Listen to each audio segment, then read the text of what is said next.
Donc voilà, il faut vraiment repenser et je trouve que c'est pas plus mal parce que ça nous oblige à nous adapter, nous, nos prestataires, et être un peu plus force de proposition pour nos clients.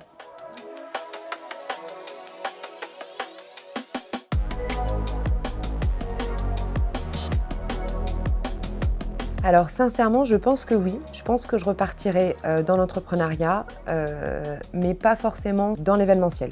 Voilà. Et puis pas forcément en France. Et j'ai pas une envie pressante. C'est pas quelque chose qui me motive absolument. Mais il y a une sensibilité, il y a une liberté qu'on a dans l'entrepreneuriat qu'on n'a pas forcément quand on est salarié. Aujourd'hui, dans le poste que j'occupe, j'ai cette liberté, ce qui fait que j'ai pas de besoin, j'ai pas d'envie. Donc c'est un peu comme de l'entrepreneuriat finalement. J'y retournerai, mais je ne sais pas encore comment, par quel biais, sur un produit, un service en France ou à l'étranger. Complètement, parce que quand on est son propre patron, on est obligé de savoir tout faire. Du commercial, de l'achat, de la négo, de la comptabilité, de la gestion, absolument tout. Et en fait, quand on arrive à un poste de direction générale, il faut savoir faire tout ça. Parce qu'au final, c'est pas nous qui faisons les devis, c'est pas nous qui sommes en premier contact avec le client. Donc il faut savoir avoir cette gestion générale qu'on acquiert quand on est à son compte. Donc oui, clairement, et puis on me l'a dit, c'est comme ça que j'ai eu le poste en fait. C'est par la diversité des différents emplois que j'ai eus, le fait que j'ai été à mon compte, qu'à côté de ça, j'ai fait... voilà, j'ai été agent comptable en même temps que j'ai monté ma boîte. J'ai fait de la gestion, j'ai fait de la logistique. Et c'est tout ça ce qui m'a permis aujourd'hui d'être là où je suis.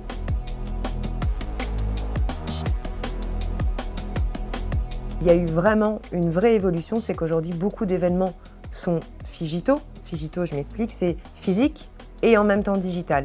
Aujourd'hui, là, en ce moment, on a un congrès en cours. On a 300 personnes dans un amphi, mais on a 300 personnes qui sont derrière leurs écrans, leurs ordinateurs, chez eux, parce qu'ils ne peuvent pas se déplacer.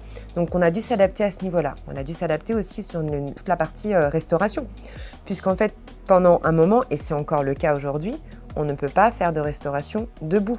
Donc en fait, il faut repenser tout l'événement pour réussir à le créer, à garder la synergie et la convivialité d'un congrès, par exemple. On ne fait pas que des congrès, mais là, c'est le cas précis. Donc voilà, il faut vraiment repenser et je trouve que c'est pas plus mal parce que ça nous oblige à nous adapter, nous, nos prestataires, et être un peu plus force de proposition pour nos clients.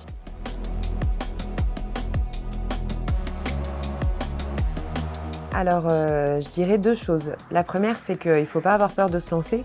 Donc quoi que ce soit quand on crée sa société ou quand on a envie de travailler dans un secteur particulier, je crois qu'il faut vraiment se donner toutes les chances pour y arriver. Et c'est surtout qu'il ne faut pas avoir peur parfois de redescendre un peu en bas de l'échelle.